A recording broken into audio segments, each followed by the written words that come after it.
IELTS international English language testing system writing scoring pattern. তার জন্য task 1 এর জন্য হচ্ছে TA টাস্ক অ্যাচিভমেন্ট, আর টাস্ক 2 এর জন্য হচ্ছে TR task response. Task achievement বলতে যেটা বোঝাচ্ছে আমাকে যে গ্রাফটা দেওয়া হয়েছে সেটা আমি ঠিকঠাক মতো কভার করতে পেরেছি কিনা।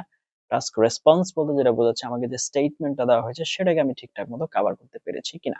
তারপরে সেম, তারপরে হচ্ছে আসছে আপনার CNC, যেটাকে কোহেরেন্স এন্ড কোহেশন বলা হচ্ছে। তার মানে আপনার যে লেখা এগুলো সঠিক কন্টেন্ট এবং হচ্ছে একে অপরের সাথে কানেক্টেড কিনা, ট্রানজিশনাল যে লিঙ্কার্স গুলো আছে, ট্রানজিশনাল যে আপনার হচ্ছে ওয়ার্ড গুলো আছে এবং এগুলো ঠিকঠাক মতো ব্যবহার করা হয়েছে কিনা। তারপরে যেটা আছে GRA grammatical range and accuracy and then lexical resource.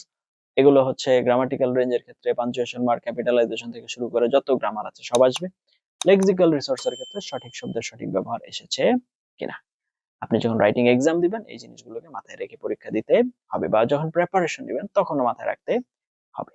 এই ধরনের আরো অনেক ইনফরমেটিভ লেসন পাওয়ার জন্য দয়া করে চ্যানেলটি সাবস্ক্রাইব করে পাশে থাকতে ভুলবেন না।